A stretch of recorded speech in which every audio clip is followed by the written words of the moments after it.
This is Stronger Than My Father with Marcus Minis. Welcome back to another episode of Stronger Than My Father podcast. I am your host, Marcus Minis. Stronger Than My Father podcast is your most trusted podcast that's centered around restoring fatherhood here in America. Hey, you guys, I can't do this work by myself, so I have to thank my producer, Mr. Jim McCarthy. And if you need some voiceover work or if you need a podcast producer, I encourage you to reach out to my friend Jim McCarthy at jmvos.com. I also got to thank my older son, Marcus Jr., for helping his dad put up all this equipment to get ready for this podcast. And I thank him a lot. Love you, son. All right, let's get to work. This next 4 episodes is centered around Mother's Day. And Mother's Day is in a couple of weeks. So the next 4 episodes that you'll be hearing is from single moms who are doing great things here in the community. But I decided for the next 4 is to bring in a co-host so we can get things spicier on this podcast. And I like to thank Strong in My Father event and program coordinator or director, I gotta get it right, Miss Renee Jones. So thanks for coming on. Get on the mic, girl. Let's go. Hi, Marcus. All right. Hey, you got on my call. You got to have some energy. We're ready to go. But I want to honor moms. And this first mom I have is, I call her a survivor. Been knowing her for 2 years. And she has survived. And she's a fighter. And she has a great nonprofit called Moms. And let me get it right. Mothers Overcoming Marginal Systems. And we're going to learn more about her nonprofit and why she got started in this work. So I'd like to thank to the show, Miss Monique Wells. Thank you so much for coming on. Thank you for having me. All right. You have a great nonprofit that you are here impacting moms. And I want to know what led you to start Moms. I grew up in a single mother family, me and my mom. And then I've been living in Nashville since 2006. When I moved here, it was me. My oldest, she was 5. The twins were 6 months. And then when they were 2, I had Elvis. And so just my experience of, and some of the struggles that I've encountered being a single mother, not originally from here, leaving my support system behind, but being obedient to what God was telling me to do, which was move. And just, have met some awesome people along the way that's been really supportive. And so just not wanting some of the people that's coming behind me to experience some of the things that I've experienced. So wanting to be that support. All right. So the things that you do with moms, how do you impact single moms, or do you impact single and married moms? Or primarily, are you focused on helping single moms?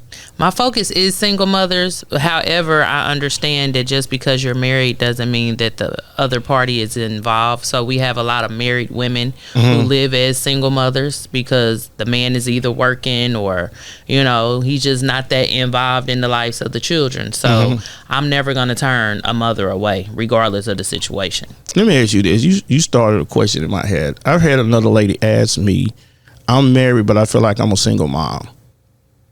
Why would someone tell me that? If you're married, you just married. What means you a single mom? If the man's providing for the home, what makes the mom feel like she's single then? I've never been married, so that's not something I can speak on a lot. But I've been, maybe in a few different relationships over the years, and a lot of people can't give what they didn't have. And a lot of our black men didn't have fathers, or, their fathers worked and provided, but that was basically it. They weren't hands-on. They didn't help with homework. They didn't take the kids places to give the mother a break. Like, it was just really all, the house stuff is all on the mother. Yeah. And so if you're in something with somebody else, okay, yeah, you may be, financially helping. A lot of them don't even do that. So you just really got another kid in the house that you taking care of, which is why I'm single and deciding to wait on the Lord to send the right one. But, so that's extra stress on the woman, because not only do I have to get the kids ready, not only do I got to cook and clean and go to the grocery store and wash and fold clothes and, make sure everybody's where they need to be. I also have to spend that time with the kids to teach and nurture and, so it's a lot of responsibility as a mother. Well, I applaud you for that. I think that it's a lot of work. but on my podcast, I push you and ask you questions with most people, or I sometimes think. One thing I want to ask you, with your program, what are some things that you highlight to help single moms before we go dive into single motherhood? So moms is to empower single mothers in the areas of education, employment, and counseling services. So basically what I did with my life, I was sitting there one day, getting food stamps, maybe a welfare check at the time. And I was just like, Lord, this is not what I envisioned for my life. Being a stay-at-home mom minus the husband with the financial support, So it was just like, he told me to go back to school. Yeah. And so I'm like, Lord, I really don't want to do that. And he's like, go back to school. So I'm like, okay. So then I was wanting to move from the apartments to a house. So I'm, this is how I talk to God. Everybody got their own relationship. So I'm like, Lord, if you give me this house, I'll go find a school, I'll sign up, and I go back. And that's how it happened. So I ended up moving in the Bordeaux area. I went in search of ABC. And I took all 4 kids to go sign up, and that was challenging because they just was doing the most at the moment. And so I remember telling Dr. Weems, I said, I'll be back. Yeah. Like, I promise you I'm coming back. And so then I had like a ticket that I owed in Indianapolis to the University of Indianapolis, and they wouldn't let me get my transcript. So I posted something about that, and Dr. Roderick Webb, we went to church together at the time, and he gave me the money to pay the tickets so I could get my transcripts. And so I went and signed up for school, and so I started. And so the first semester I went part-time because I didn't really know what to expect, and I didn't want to be overwhelmed. And so when they had the end of the semester, ceremony, and they were calling people's names for like dean's list and president's list, and they didn't call my name, but I had the grades. And so, me, I'm like real, what's the word? Just say you real. No, I'm smart. So I'm like, I'm real. I can't think of the word. I hate when that happens to me, but I was like, why? I need my name called. So they said, well, you have to be full-time in order for it to be recognized. So that next semester I was full-time, and I did receive President's Awards while going there, Dean's List. I was nominated for Who's Who among the college students. All right now. So, I felt like my life depended on that. Yeah. Because I started school when I graduated, but the streets was calling, my homies was calling, and I didn't take it serious. So now I got these kids that I want to be an example to show them that no matter what life throws at you, you pick yourself up and you keep going. So it was a necessity for me to go and finish something that I had started. So I did that in 2017, and then I went on to Trevecca and got my master's in organizational leadership. And I did start my doctorate program, and then COVID came, and all the kids were at home. So I'm gonna have to revisit that. Well, you go back and get that degree, and we both have an MOL from Trevecca. You knew that? No, I don't think I knew that. I had an MOL from Trevecca? No, I don't think I knew that. All right. Well, first of all, congratulations on that. Let me ask you this to start out the fatherhood, because I ain't sitting around fatherhood. Why do you think there are so many fathers absent out of their children's lives, in your honest opinion? Why do you think fathers are absent from their children's lives? We can, and this is no shade on you. We can it's lay a in the lot bed. of reasons. Let's talk about it, because it's a lot of reasons. A lot of men are here making children and they're not being responsible. Right. Now, I was fortunate. I had a dad who taught me about taking care of kids. So you see my situation, but I see tons and tons. Well, I ain't gonna say tons, but hundreds. That's why I got Renee here to keep me in line, of women growing up without their father in the home. It's tons. Tons? It's tons. I didn't want to say the word tons. Now in 2024, 1 out of 4 kids have a daddy in the home. And what do you think could be done now to start changing the curve of fathers being in the home with their children? What is it? It's a lot of men that don't love themselves. So that's the problem. If I don't love me, I can't love you. Okay. If I don't know who I am in God, I can't be that to you. Yeah. So around the 70s, and I really wish I was born in the early 70s. I was born in 78 because that's 78. Really my era. But, then you had crack hit. You had, what's the one that people shoot up? Heroin? You had that. Okay. You had all of that breaking out. You know, heroin was in the 70s. Then you had kind of the crack era to come in the late 80s, early 90s. And so then, you know, some of the people that were married became addicted to drugs. And so then, you know, that took them out of the family. Or that took them to where all they can think about is getting high. You know, and you kind of gave up on your kids. It's a lot of different dynamics that we could talk about all day long, but really it begins with people loving it, like, and even just me talking to several different guys here lately, like 50 years old, you don't love yourself. At 50? Men at 50 don't love themselves. This particular person is learning. Okay. You know, still learning to love himself. Yeah. Still learning to work through that childhood or that trauma from his past. Like, and a lot of people just push it down. You know, this is life. You just keep going. But when are you going to say, like, man, I really got some issues I need to dig deep and deal with so I can be a better person? So not only can I be a better person for myself, but I can go back and find my kids and try to repair that relationship. Now, I mean, for as dating and those things, does that have a big effect being a single mom? So if someone comes to you and say, wow, you got 4 kids, do people look at you different because you have 4 kids and there's no father there? Or they just kind of just accept you the way you are? I mean, if you meet a real man and he's interested in you as a woman, it don't matter how many kids you got. Because my auntie growing up had 6 kids by one man. And then, you know, she met another man and he didn't have no kids. And he came in and was there and still there. They've been married 30-some years. So, you know, if somebody wants you, whatever you come with, they got to accept that. And they have to accept whatever comes with that. Yeah, and me having a special needs child. So, you know, it's not only my other kids, you know, my oldest is 23, the twins is about to be 18 May 3rd, but I have a forever child. Yeah. You know what I'm saying? And so he's almost 16. So, and everybody really falls in love with him just because of his personality. Yeah. But it's just like, you still have to take that on if you want to be with me. And I'm not asking you to be their father. You know what I'm saying? But if you're going to be in my life, you got to love what's important to me. Well, everything that comes with that. Yeah.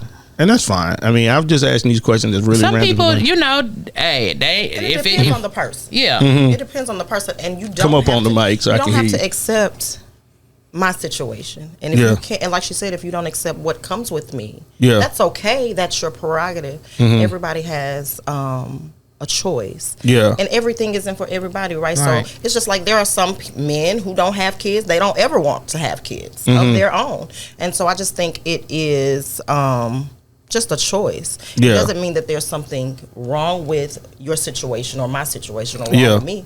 It's just a choice that everybody has. And or there's men who just refuse to date a woman with kids. That's just not their thing. I mean, when you were dating, right, you had certain things and criteria and standards that you were looking for. Yeah, you're right. Yeah. I ain't gonna lie to you. If you on a date and you had kids, I'm walking. All right, because that was your choice. Well, I just felt that I'm gonna have to deal with, like, I didn't want to have to deal with like baby dads and all that stuff. And remember, my life is totally different because I grew up in a stable home, and so my life is totally different. The way I see things, and me and Renee's had many debates on raising, you know, dating and those things, and not making single moms with multiple kids look bad. Right. I think that you guys are some of the most strongest people in the world. When we started the episode, you said I got to do the cooking, I got to do the cleaning, and I asked the question: when do you guys rest? When do you rest? Oh, there is no rest because you're doing all of this. Barely. If you don't get up real early in the morning, and then if you don't have, I was a stay-at-home mom. Yeah. And so, I've had a lot of different. I've been in a lot of different categories, right? I've been a single mom. I've been a married mom that was working. We were both working. And I remember saying, listen, if we both work and you can't have the traditional wife. You know what I'm saying? Oh, heck. That's a whole nother. No. Okay. I'm serious because. All right, go ahead. And you got to catch up. Because if we're both getting up at 7 o'clock in the morning, 6 o'clock in the morning, doing what we're doing, going to work 8 hours a day, right? Yeah. We both coming home then you still want mama to be mama and wife and household and all of that. How fair is that? While you doing whatever you doing, like chilling and being catered to, that ain't cool. And so it goes back to what we were talking about earlier when Monique said you can be married and still be playing the role or having the responsibilities of a single person. Yeah. Well, it should be a balance. I tell him about it. And I agree with that. You know, my dad taught us to balance everything. Everything's 50-50. He said he just said you just be the man of the house. And what he meant is that be sure that you be that strong figure for the family. Not a dominatory man. Because I know y'all giving me that look. Well, you take your kids on the weekend. You know, you don't have a problem with getting up and saying, come on, y'all, let's go get breakfast, or let's go golfing, or let's go here. And so your wife is able to get that rest and reset and regroup. Or she's able to go get her nails done or hang with her homegirls. Or like, if she want to just lay there and read the Bible and listen to gospel music, like with y'all being out of the house, she's able to do that. When you're a single mother and nobody's coming to get the kids on the weekend, nobody gets them for the summer, like when do you get that chance to really just regroup? Very few and far in between. I get my kids together because that's what my dad did with us. He woke us up on Saturday to work. No one stayed home. So I don't do it for Tori to get rest. I do it because, and she would probably kill me if she were here. I don't do it for her to get rest. I do it because that's what my dad told us to do. No man don't need to be sitting at home on Saturday night. You get him work, do some yard, do something. Right. And that's what I want. But resting to... But she can rest. Her being able to rest is important to you, though, right? Here's the thing. I say this. Or just whatever your reasoning is, just you all being away is like quiet time for her. So even if she's got to get up and wash dishes and clean up, sometimes with you not having to say, stop, come here, pick this up, y'all do this, y'all do that, like that is exhausting. It is. Yeah. You know what I'm saying? So just the fact that whatever your reasoning is or why you do it, they're not there. So that's time to, she can, you know, put on her music and meditate or pray or get in the presence of God and clean up, you know? So that's major in itself, because at least she has some quiet time. Yeah. I don't have quiet time. Well, I mean, and let me say, it's important too, because I want to throw this in. It is equally as important for men to have those opportunities to rest. You know, especially if you are the provider and you're going and doing certain things, and there is a balance in the home. Those moments are important as well. Let me throw that in. Well, I'm a different breed, and I just know what my dad taught me. We didn't rest. We didn't rest on Saturday. You gotta rest. I don't know. It's just like now. We had mentorship last week, podcast this week. Mentorship. It's just what I'm built for, and that's me. And when people say take vacations and rest, we didn't take vacations growing up. So my mother said on one of the podcasts, like the biggest impact I knew was work. I understand why women needs to rest. And now when you deal with mental health of women, single moms who have to be the provider and do everything, I want to start, it's 10 questions to that. How do women, single moms, mentally deal with having to do everything without the man being at home? How are you able to mentally tell yourself, I got to do this for my kids, I got to do this for my family? What helps you? My relationship with the Lord. Like, if I didn't have that, I probably would have been on the psych ward. But just what? Just praying all the time?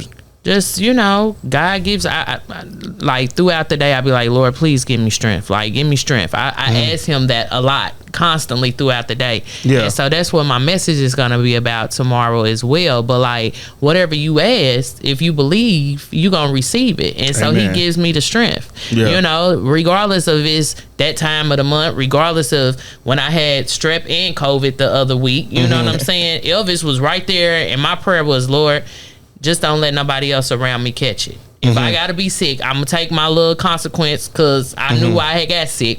But don't let my kids get affected by it. And so even in that, I had to get up and change his diaper. I had to get up and make sure he had something to eat. You know, I had to get up and, you know, so I couldn't just lay there on my little sick bed the whole weekend. I still had to be a mother. I had to go take the twins back and forth to work. You know what I'm saying? So just asking God for the strength, and just, you know, I have many breakdowns, you know, I have my little crying sessions where I spaz out, or, you know, like I just be like, I'm ready to throw in the towel, I'm ready to walk away, I'm ready to give up. Like I have those, but that's human. That's me being human. That's me saying, okay, God, I'm tired. You know, I need you to help me get through it. And so I might cry myself to sleep, and the next day I get up, and then it's back to the basics, you know, because, you know, ain't no days off. Ain't no days off as a single mom. Ain't no days off. Well, I see why Mother's Day is considered the second best holiday in the United States under Christmas. And you still working on Mother's Day as a single mother. Well, you can't. You have to find a date. Well, I don't know. Now y'all telling me you have to find a way to rest. Yeah, but, I mean, like, I go to bed, you know, each night around probably 11. I normally, my normal bedtime is between like 11:30. I'm up at 5:30, if not before, because Elvis, you know, even on the weekend, he's up around that time. So I don't get to sleep in on Saturdays. Well, why is it so important? I heard this word all the time. Even Toya said that, and I'm looking at her like, why in the world are you saying that? She was like, Mark, I want to get away and have some me time. Like, what in the crap you need me time for? You got everything you need at home. Okay, maybe she just want to go get her man right. You got everything you need at home. You don't have to worry about anything. So what's the word of me time? So I don't understand. I've never understood that word. Like, I mean, because I probably back in the day, older parents, like the grandparents and those generations of people, they didn't have that. I don't really think that they had that much. Yeah. But so now, you know, we're learning about mental health, and we're learning about self-care, and we're learning about all of these things that is important for us to take. And so, you know, it's okay, I think, to go on a vacation away from your kids, or to go from all of us. So you're gonna leave all of us for what? Absolutely. I do. For when what? I get the opportunity. Because why are you leaving? It's a lot. You just asked. From the questions that you asked, from the things that you've already said, there is a lot of weight on the shoulders of mothers all the time. So just because you're there and you're in the home, there's still things that's constantly playing in her mind. Like, you know what I'm saying? Even when your kids are asleep, right?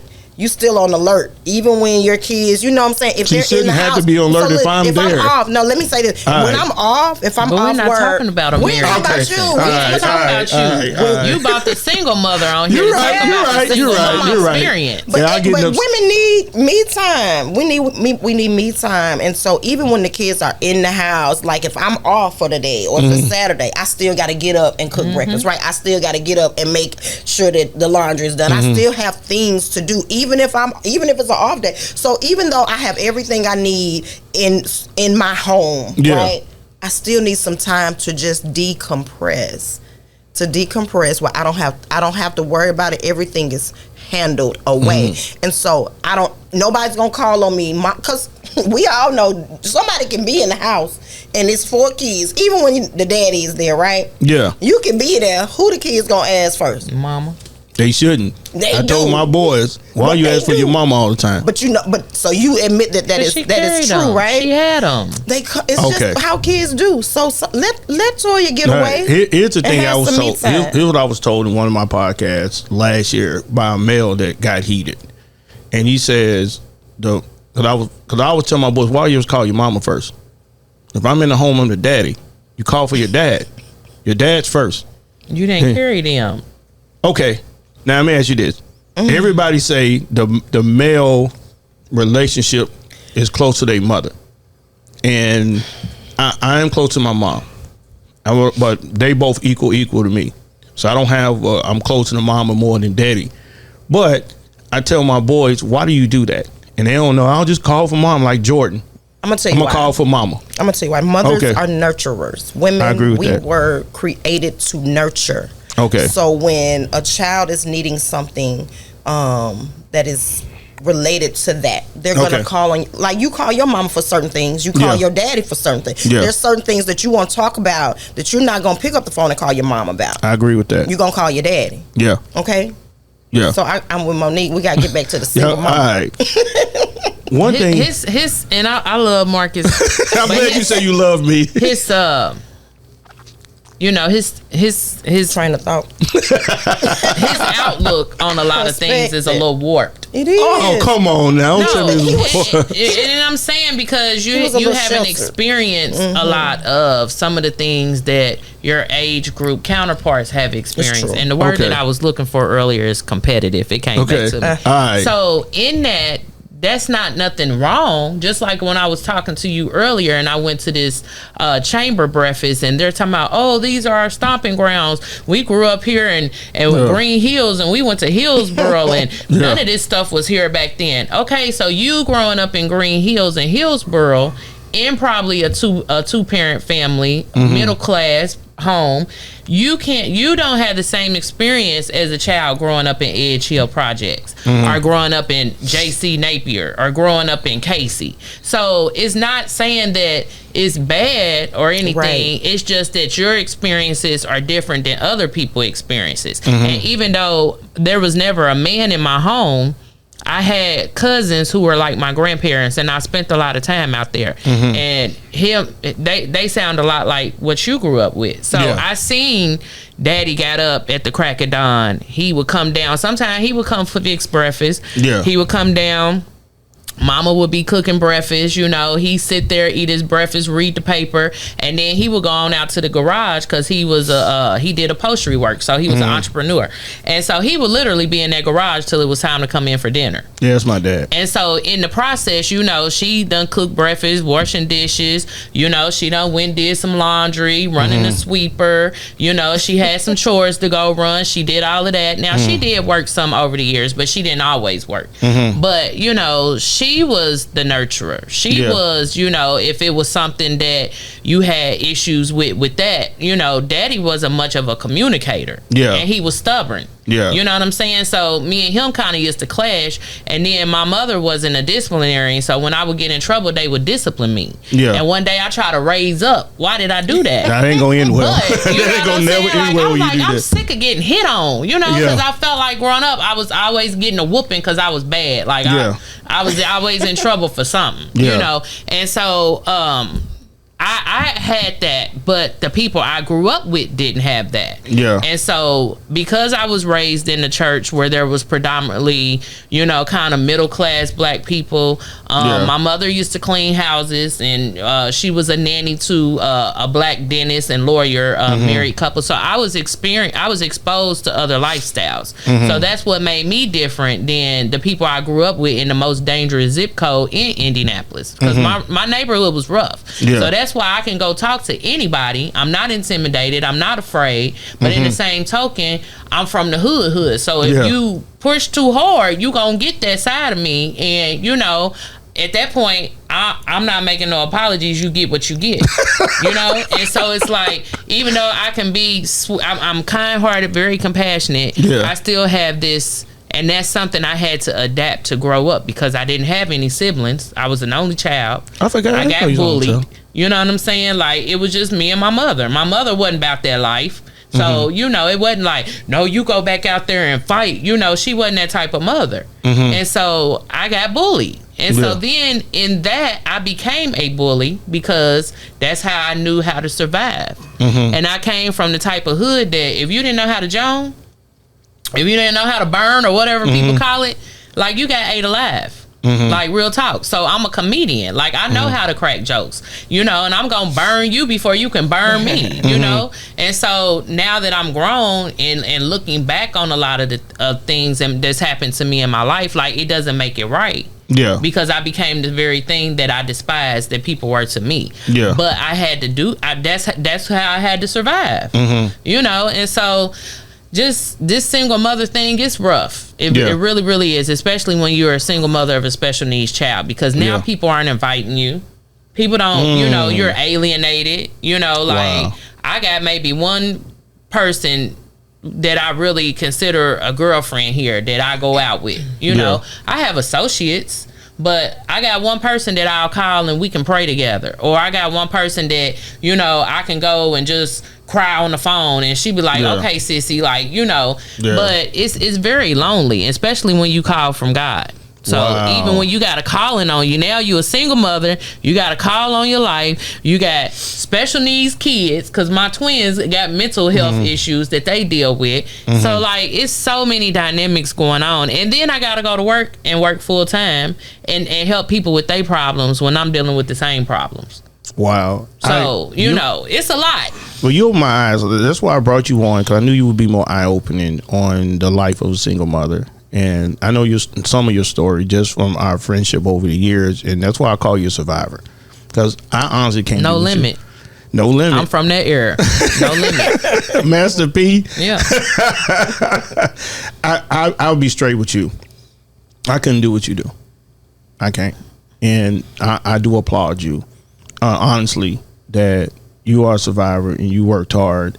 Even when you're going through the challenges of finding homes, I was praying, but I was saying, how can she do this? How can she pick up and go here? How can she pick up and go there and still be with their kids? Because you see a lot of moms sometimes kill their kids. They put them in rivers. They snap.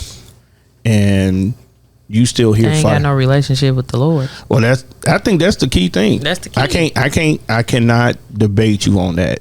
And I think prayer is the most essential thing to keep your head together. And that's why I wanted to bring you on.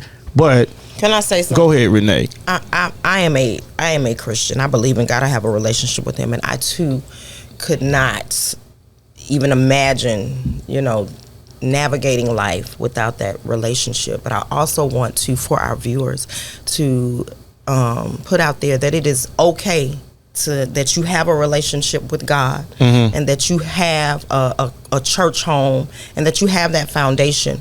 But there is nothing wrong with seeking additional assistance and help. Mental health is real. Yeah. And it's okay if you need to go to therapy. It is okay if you need to get some counseling. It is okay. And sometimes we have to add that on to our relationship. I'm trying to God. get that and that now. doesn't take anything away from my relationship with God. Yeah. It doesn't. It don't take anything away. It's okay to create a support system and to lean on people like you were saying, I got this one person I can call, I can pray, she got my back. I got people. It is okay. So I just wanted to interject that because I don't want anybody to listen to this episode and feel like, oh, well, all I need is a relationship with God. Well, I got that and it's still not working. I've got a relationship. I pray all the time and I still think about, harming myself or doing something or walking away. So it's okay. I went to counseling like right before I had graduated from ABC because I was like, I don't want to keep being that person that gets fired from my mouth or cussing people out or, you know what I'm saying? Yeah. Like, I knew it was some issues that I needed to deal with. And so the very first session, she said, tell me about your childhood. So I started telling her about my childhood. And so she said, sounds like to me you grew up in Iraq. And I was like, what?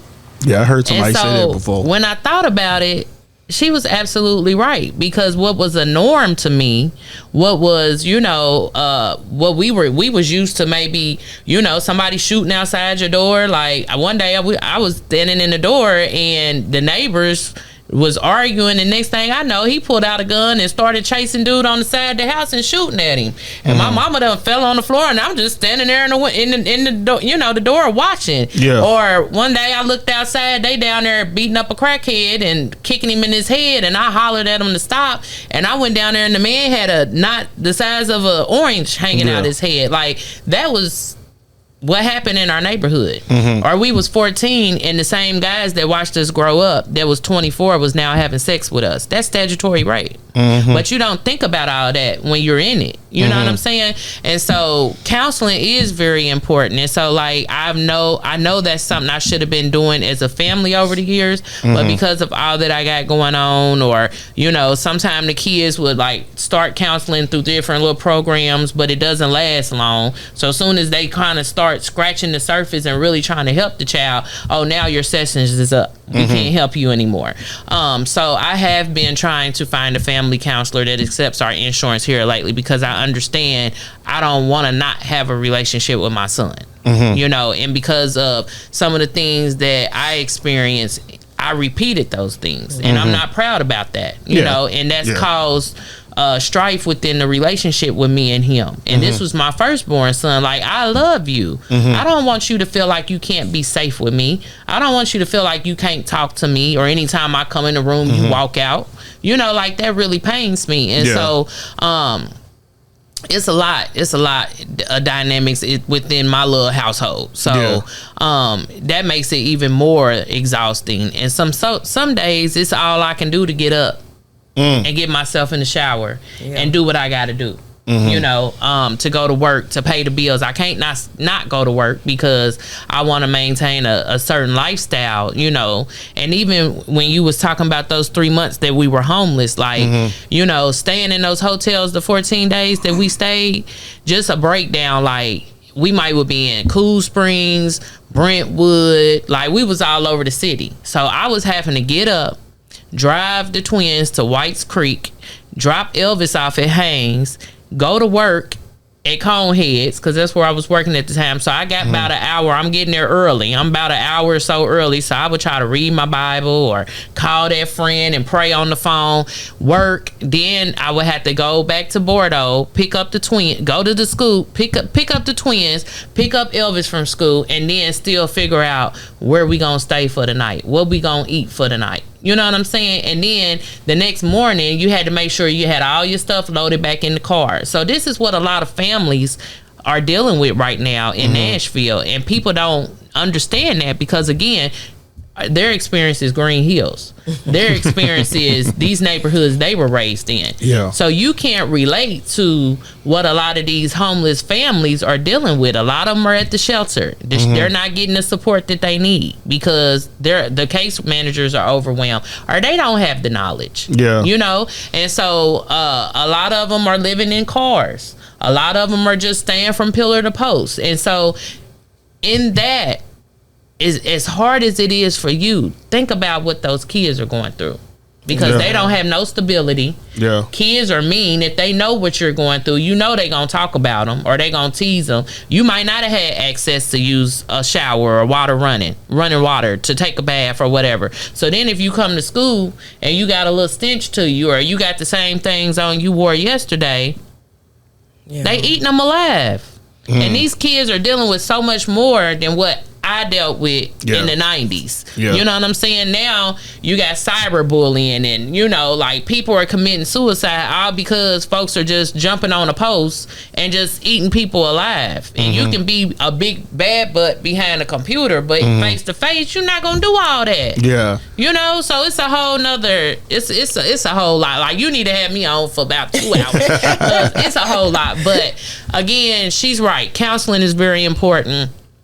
But for me, because I was raised in the church and those were the best years of my life. And so my mind flashed back so much of that time because I had so many wonderful people, elderly people. I love elderly people, like just that was a wonderful experience. Like I have a CD, I put that CD on. If I'm in the kitchen, I can sit in that kitchen for 4 hours straight. And as long as I got my gospel music or some type of music, like I'm good. That's my solace. They already know, like they in their room doing what they do, whatever. Let me go on, cook, wash my dishes, and I'll be like, multitasking. Let me go on and start the washer and put some clothes in there. So you just have to learn how to utilize and work what's best for you to make it happen. My kids don't support me a lot. They don't help because I spoiled them.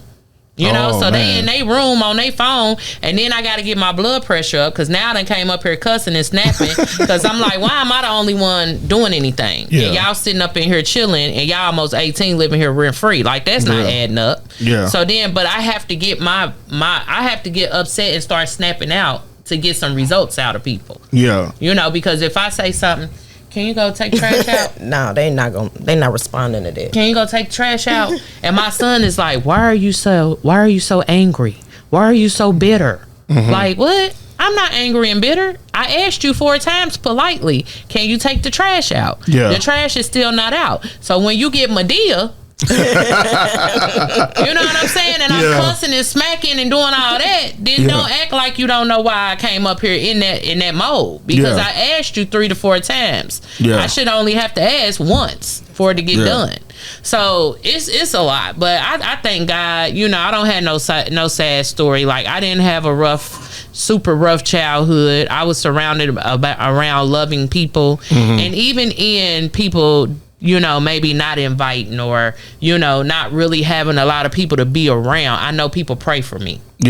And so, again, me going to church every Sunday, as tired as I am, I get up and I press my way because God's been too good to me to stay on. And so that's where I gain my strength. I can't speak for anybody else, but that's where I gain my strength to make it through the week. Well, so I don't understand how people don't go to church for years. I don't understand. Not saying they don't have a relationship, you know, but I don't understand how people not go to church because that's not my experience. Yeah. And then somebody else might have had some church hurt or something bad happened to them in the church. And hurt. So that's why they don't go. I've been hurt in church. Yeah. We all have. Yeah, I'm sure. Yeah. But I said, God, those are your people. They ain't got nothing to do with you. Yeah. And you know your children. Yeah. So I'm not gonna turn my back on you all because they don't know what they doing. You know. You said a mouthful. I don't know what to ask you no more. One question I'll ask at the end because we're wrapping up is for my audience to know why it's important for fathers to be there for their kids. Why do you think it's so, from your childhood to your kids? Why do you think it's so important now more than ever? Fathers step up and be there for I'm gonna give kids. you my look. So I text my daddy the other day, right? Mm-hmm. I said, "Hey, Papa, you know, I just wanted to check on you, see how you doing." You know what his response was? What? Wow. You know, anytime I really text my daddy, what his response be? Wow, the thumbs up. Don't give you no encouragement. My daughter said, "Mama, I just told my daddy I'm about to be 18, and if he didn't come down here." That I was through talking to him. She said because like we've been living here since we was 6 months old. He has not put forth an effort at all to come and see his kids. You know, like she talks to him, but then Andre doesn't. He doesn't even acknowledge him as being his father.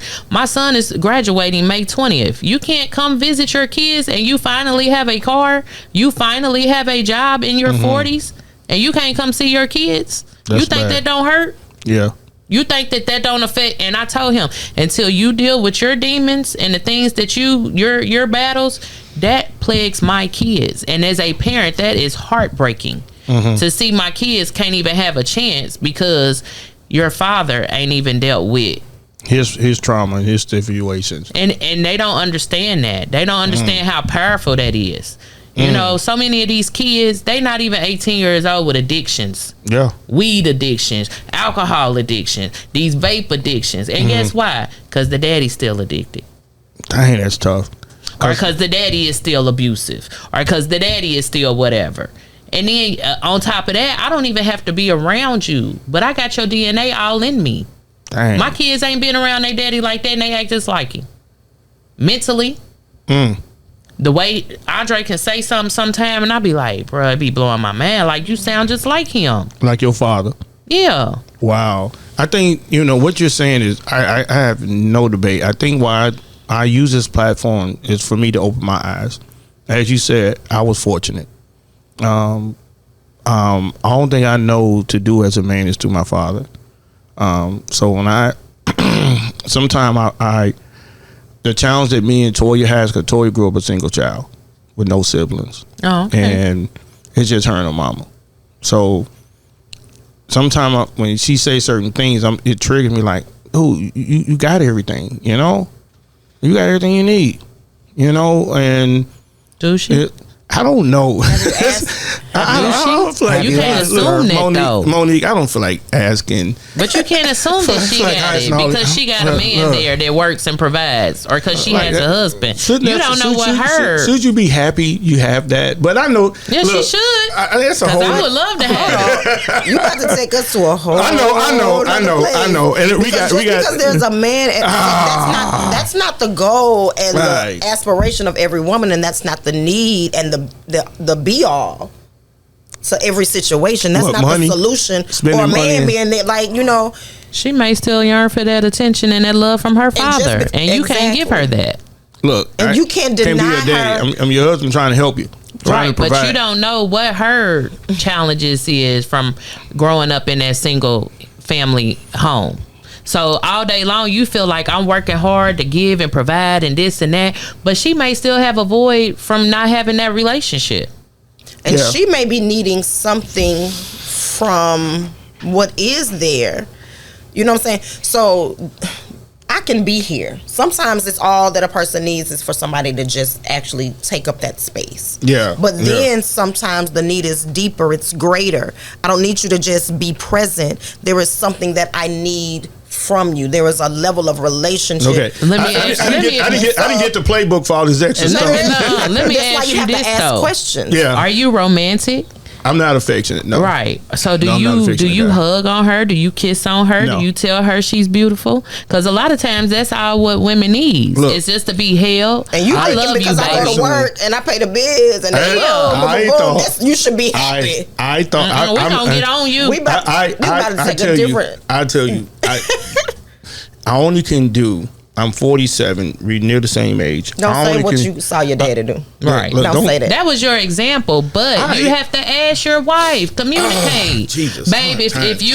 No, because we don't do it. You need to go home today and say, Toya, if it was something that you could have in me that you don't have in me, what would it be? And it might be something simple. She might tell you, baby, I just want you to come home and hold me. Hey, Jim, shut these mics off, man.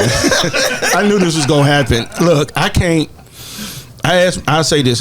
We got to go. My next guest is here. I asked my mama a question last year. I said, Mama, was Daddy a big affectionate person? And she said, no. But I didn't need affection from your dad. I knew he loved me because he was a great provider. So for me as an individual, all I know, if it's time for intimacy, then I may think of affection. Outside of that, I ain't thinking nothing about that. I'm thinking about what's my next move. Yeah, but you got to stop that and think outside of you. I can't. That's a whole nother podcast. Is she affectionate to you? It is. That's why I'm quiet. Me and Toya relationship is, the problem with Mark is that Marcus works and Marcus thinks I'm a visionary. I'm trying to think of my next move, and I don't think about a lot of other stuff. I know to make sure the lights are on, the water's paid, you got food on the table, you need to get the nails done. All right, go. You need to do this. Go. That's who I am. I can't help who I am. But guess what? But she don't have to come home to violence. She don't have to come home to abuse. But can she come home to a hug? Yeah, he act like that. It's just top tier. Like, that's not okay to come home and be getting beat up or abused. But you know what? I am a lover. I'm a lover. So that's my love language, is to show people that I love affection. And so a lot of the times I was looking for the intimacy, not the sex, but the intimacy. But you can only get that from people a lot of times that love and have feelings for you. So I desire a man that will hold me, that will tell me, you know what, baby, I got you. I don't know what that's like. Yeah, you know what I'm saying? Yeah. Or you know what? You look so pretty today. Like, I would desire a man like that. Like, I can provide for myself, real talk, because I ain't never had nobody in the house providing. Because I was about to say, don't tell you go to work every day. Yeah. So she can provide and pay her bills if necessary on her own. Not to say that your help and input is not needed and valued. Well, but that is not everything to a woman. Especially not in 2024. Y'all have these headphones. He's throwing these bombs, so y'all hear this. We just responded. Hey, look, this is who I am as an individual. I don't think I can be something that. I'll say this, and I want to tell everybody about your nonprofit where they can find you. I just didn't see a lot of affection growing up. My dad worked. He worked. He took care of mama. They married almost 53 years, and I've seen them more loving now, because there's no kids in the house. But I only can be who I am. And have me and Toy had these conversations? Yes. So has she told you she wants to be held? Oh, she say all that stuff. And I'm like, say all this stuff. Okay, so you can't dig deep to say that even though that wasn't my example, I want to try to please my wife? Because then if she go get it somewhere else, you're going to be mad. It's going to be over. Look, you just got to go. That's a whole nother story my dad told me about relationships. Oh my God. And I think I said that with Reggie when I did the one with Reggie Ford. But Monique, I'm gonna bring you back again. Bring me back. I come here for real. You were nervous at the beginning. Now I wasn't nervous. I'm just tired. I told you I wasn't nervous. I can talk to anybody for however long. Like, because I was going to go deep in that, but I got to get my next guest on. Guys, Monique, look, I'm gonna be who I am, but I will say that you need some counseling. No, I don't need no counsel. I don't need another person to tell me what I need to do. You need some counseling. That's from my daddy. My daddy told me you don't need to be sitting down with no one. You me because you know why? I dated a dude like you, and I told him I could tell him stuff. I could be saying stuff to him all week long, and he would talk to his dad, and he would come back in there and be like, "Ooh, my dad said this, my dad said that," and anything his dad said was law, right? Pretty much. I said, that's "Have why I not now. been saying this to you all week?" Yeah. And well, I guess you had, but it had to come from that male voice. My dad's and just, that's beautiful that you have that connection and relationship with your dad. Yeah. But the fact that you just sit there and said she came from a single home and it was just her and her mother, she really desires more than you just providing because she can take care of herself. Yeah. So why don't you try and make mental notes? And even if you got to put it on your calendar and say, stop at the store and get Toya some roses. Because I done seen you in the store. Or stop this week and get Toya a card. And just, say, babe, you really mean a lot to me. I love you. Love Mark. Okay. Really try to step outside of your comfort. June to be 23 years. It don't matter. If you ain't figured that out in 23 years, then that's it. But you're not listening. You're not listening. Jim, are we done, man? No, we're not. Because she's done told you the same stuff. But because that wasn't your example, it doesn't mean. And so that's why a lot of men.